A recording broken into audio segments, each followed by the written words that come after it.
तो हम बात कर रहे हैं यूनिवर्सल इम्यूनाइजेशन प्रोग्राम की, तो इसके रिगार्डिंग कुछ आपको बताना चाहूंगा कि सबसे पहली जो वैक्सीन आई थी वो आई थी स्मॉल पॉक्स की, और वो जो लेके आए थे एडवर्ड जेनर। इसलिए फादर ऑफ वैक्सीनोलॉजी की बात करते हैं तो वो थे एडवर्ड जेनर थे। और एडवर्ड जेनर से पहले इस जो लुईस पास्चर उसने वर्ल्ड वैक्सीन दिया था। अगर हम इम्यूनाइजेशन की बात करते हैं तो पूरे वर्ल्ड के अंदर जो प्रोग्राम है, एक्सपांडेड प्रोग्राम ऑफ इम्यूनाइजेशन है, वो 1974 में WHO के द्वारा लॉन्च किया गया था। उसको इंडिया ने जब एक्सेप्ट किया 1978 के अंदर इंडिया ने एक्सेप्ट किया, तो और सन 1985 के अंदर 19 नवंबर 1985 को यूनिवर्सल इम्यूनाइजेशन प्रोग्राम लॉन्च किया गया इंडिया में। श्रीमती जो स्वर्गीय श्रीमती इंदिरा गांधी उनकी मेमोरी के अंदर, उनकी मेमोरी में 19 नवंबर 1985 को लॉन्च किया गया। ठीक है, उसके बाद में जो नेक्स्ट था कि ये जो प्रोग्राम है यूनिवर्सल इम्यूनाइजेशन प्रोग्राम है 1992 में, सन 1992 में चाइल्ड सर्वाइवल और सेफ मदरहुड के अंडर में आता था। 1992 में जो यूआईपी प्रोग्राम था वो CSSF के अंडर में आता था। बाद में 1997 में इसको RCH के द्वारा, रिप्रोडक्टिव चाइल्ड हेल्थ के द्वारा टेक ओवर कर लिया गया। और अभी 2005 से ये जो प्रोग्राम है ये NRHM, national rural health mission है, उसके अंडर में आता है, जो बाद में 2013 में NHM के अंडर में सबमर्ज हो गया। ये जो यूनिवर्सल इम्यूनाइजेशन प्रोग्राम है ये 7 जानलेवा बीमारियां जो बच्चों में हैं उनके रिगार्डिंग हमको प्रोटेक्शन देता है। जो 7 जानलेवा बीमारियां हैं वो है आपकी diphtheria, pertussis, tetanus, polio, measles, tuberculosis और हेपेटाइटिस बी। इनके रिगार्डिंग, जानलेवा बीमारियों के रिगार्डिंग हमको प्रोटेक्शन देता है बच्चों को। ये जो इम्यूनेशन पार्ट है ये एक बार मैं आपको एक्सप्लेन नहीं करूंगा, इसका सेकंड पार्ट में पूरा आपको आ जाएगा। फर्स्ट पार्ट के अंदर बात करते हैं कि जो सबसे पहली वैक्सीन है, बर्थ डोज की बात करते हैं, तो सबसे जो पहली वैक्सीन है BCG। कौन सी वैक्सीन है? BCG। इसकी फुल फॉर्म है बैसिलस कैलेविड-यूराइन। कब दी जाती है? एट बर्थ में, जन्म के समय दी जाती है। एट बर्थ, बच्चा जब पैदा होता है। कब तक दे सकते हैं? तो 1 साल की उम्र तक BCG का टीका है वो बच्चे को लगा सकते हैं। इसका डोज क्या होना चाहिए?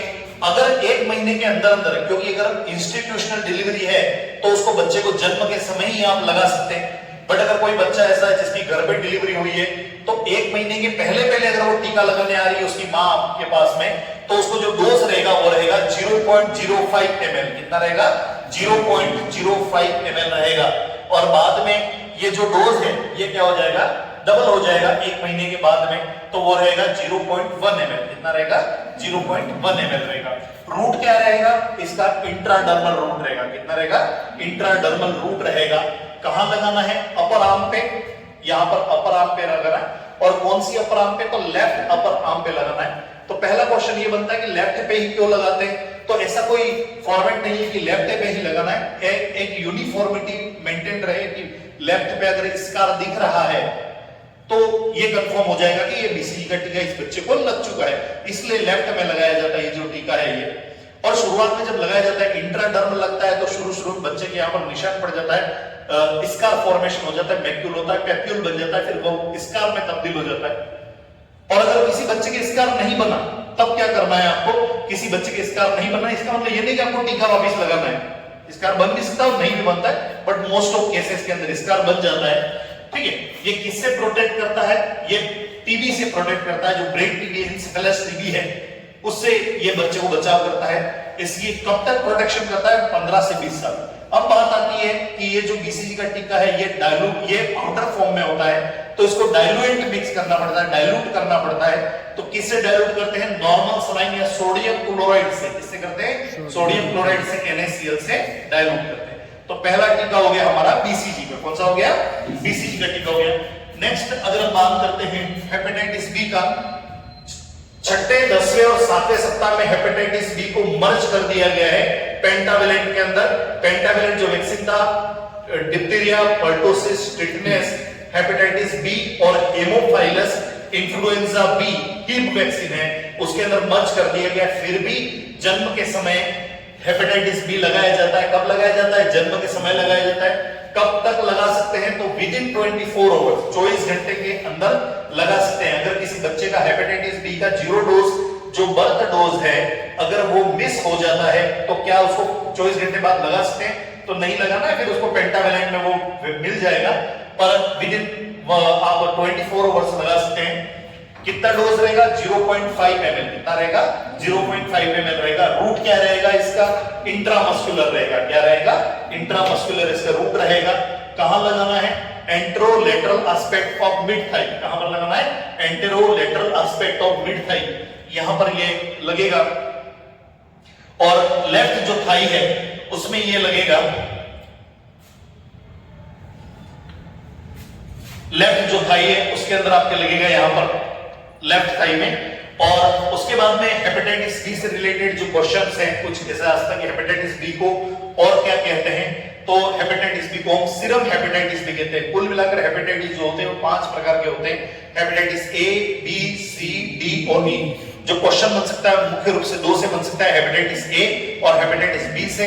हेपेटाइटिस ए को इन्फेक्टाइल हेपेटाइटिस कहते हैं और हेपेटाइटिस बी को सीरम हेपेटाइटिस कहते हैं। और जो मसल्स है anterolateral aspect of mid thigh जो है वो कौन सी मसल्स होती है आपकी? Vastus lateralis muscles. कौन सी होती है? वास्टस लैटरलिस मसल्स होती है। क्लियर है? नेक्स्ट जो हमारा डोज है वो है ओरल पोलियो वैक्सीन, जो पोलियो का डोज है। अब जो पोलियो है वो अभी इम्यूनाइजेशन के अंदर 2 प्रकार का आ रहा है। एक तो होता है ओरल पोलियो वैक्सीन और दूसरा होता है इनएक्टिवेटेड पोलियो वैक्सीन। जो ओरल पोलियो वैक्सीन है उसके अंदर लाइव एटेन्युएटेड वायरस है। कौन से है? लाइव एटेन्युएटेड वायरस उसके अंदर प्रेजेंट है ओपीवी के अंदर। तो जो ओरल पोलियो वैक्सीन है उसको बोलते हैं सेवाइन वैक्सीन। क्या बोलते हैं? सेवाइन वैक्सीन बोलते हैं। और जो आईपीवी है इनएक्टिवेटेड पोलियो वैक्सीन उसको बोलते हैं साफ वैक्सीन। क्या बोलते हैं? साफ वैक्सीन बोलते हैं। तो जो ओपीवी है वो कब लगाया जाता है? जन्म के समय जो लगाया जाता है, जन्म के समय लगाया जाने वाला जो ओपीवी है उसको क्या बोलते हैं? Zero dose. क्या बोलते हैं? Zero dose. ठीक है। जो जीरो डोज है उसे कब तक पिला सकते हैं बच्चे को? 15 दिन तक पिला सकते हैं। कब तक पिला सकते हैं? 15 डेज के अंदर अंदर, जन्म के 15 दिन के अंदर पिलाते हैं। डोज कितना रहेगा? 2 ड्रॉप रहेगा, लगभग 2 ड्रॉप उसको पिलानी है। रूट ओरल रहेगा, ओरल ड्रॉप आप उसको पिला सकते हैं। उसके बाद में जो इसके बारे में मैंने आपको बता दिया है कि ओरल ड्रॉप जो ओपीवी है उसको हम सेवाइन वैक्सीन कहते हैं। और इसका स्टोरेज सबसे इंपॉर्टेंट है कि जो पोलियो ड्रॉप है इसको हम -20 डिग्री पे क्या करते हैं? स्टोर करते हैं। कितने डिग्री पे स्टोर करते हैं? -20 डिग्री पे स्टोर किया जाता है। और इसके अंदर ये बता दिया गया है कि ये लाइव एटेन्युएटेड वायरस इसमें मौजूद होते हैं। तो ऐसा बच्चा जिसको बुखार आ रहा है, जिसकी इम्यूनिटी बहुत कमजोर है, उसको ये वैक्सीन अभी कुछ जब तक वो ठीक नहीं हो जाता तब तक आपको ओरल पोलियो उसको नहीं पिलानी है। नेक्स्ट जो हमारा ओपीवी का डोज आता है वो आता है फर्स्ट, सेकंड, थर्ड। कौन सा आता है? First, second, third. जो कब कब पिलाया जाता है? एक तो पहले 6 वीक पे, 10 वीक पे और 14 वीक पे। इसको जो 6, 10, 14 सप्ताह वाला जो है इसको ऐसे याद रखते हैं, 1.5, 2.5, 3.5। 1.5 मतलब 1.5 महीना, 2.5 मतलब 2.5 महीना और 3.5 महीना मतलब 14 वीक्स। ठीक है। तो 1.5, 2.5, 3.5। 1.5 मतलब 6 सप्ताह, 2.5 मतलब 2.5 महीना मतलब 10 सप्ताह और 3.5 महीना मतलब 14 सप्ताह। कब तक पिला सकते हैं? अगर इनमें इसको मिस हो जाता है कब तक पिलाना चाहिए? तो कम से कम 5 साल तक इसको पिलाना चाहिए। कितना पिलाना चाहिए? 5 वर्ष तक। जो भी इम्यूनाइजेशन प्रोग्राम चल रहा है ओरल पोलियो का, पोलियो ड्रॉप्स का, उसको बच्चे को 5 साल की उम्र तक पिलाते हैं। उसके बाद में इसकी ड्रॉप्स जो डोज है वो कितना होना चाहिए? 2 ड्रॉप, 2 बूंद उस बच्चे को पिलाई जाती है। रूट क्या रहेगा? ओरल रूट रहेगा। क्या रहेगा? ओरल रूट रहेगा। उसके बाद में सेम, क्योंकि ओरल पोलियो वैक्सीन का जीरो जो आपने बताया और उसका स्टोरेज कितना रहेगा?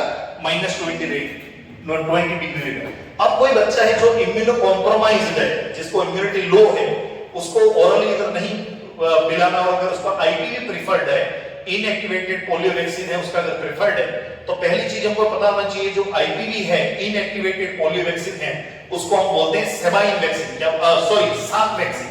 ओपीवी सेवाइन, आईपीवी साफ। इसको साफ क्यों बोलते हैं? क्योंकि इसकी जो खोज थी इनएक्टिवेटेड पोलियो वैक्सीन जिसके अंदर किल्ड वायरस है, मरे हुए पोलियो के वायरस है, तो इसको साफ वैक्सीन क्यों बोलते हैं? क्योंकि इसकी खोज जो थी वो जॉन साफ ने की थी। किसने की थी? जॉन साफ ने की थी। तो इसमें क्या होता है, जो आईपीवी है उसको, जो साफ वैक्सीन है इसको आईएम इंजेक्टेबल है। कैसा है? आईएम में इंजेक्टेबल किया जाता है। ओपीवी को ओरल पोलियो से पिलाया जाता है और जो इनएक्टिवेटेड जो है ये इंजेक्टेबल है। आईएम जैसे हेपेटाइटिस बी लगता है उसी तरीके से आप आईपीवी को क्या करते हैं? आईएम लगाते हैं। ठीक है। तो आईपीवी अगर 14 वीक पे चल रहा है तो उसका रूट रहेगा इंट्रामस्कुलर, क्या रहेगा? इंट्रामस्कुलर रहेगा, ये याद रखना है, ठीक है। और अगर स्पेसिफिकली आपसे पूछा जा रहा है कि जो आईपीवी है उसको 2 डोज में बांटा गया है, फ्रैक्शनल आईपीवी है, तब उसका रूट क्या रहेगा? तब उसका रूट रहेगा इंट्राडर्मल। क्लियर है? ठीक है। 2 चीजें आपको ध्यान रखना है कि अगर सिंगल डोज में अगर आप आईपीवी दे रहे हैं, ठीक है, सिंगल डोज कितना है? 0.5 ml, कितना है?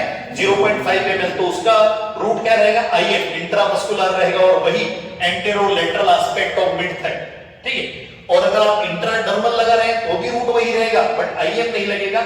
यहां पर हम कौन सी लगाएंगे? इंट्राडर्मल लगाएंगे। तो अगर फ्रैक्शनल डोज है तो कब कब लगेगा? 6ठे सप्ताह पे और 14वें सप्ताह पे लगेगा। कब कब लगेगा? 6ठे सप्ताह पे और 14वें सप्ताह पे रहेगा। अब बात आती है इसके स्टोरेज की, तो ओपीवी को स्टोर हमको कब करना है? -20 डिग्री पे। कितने पे करना है? -20 डिग्री पे।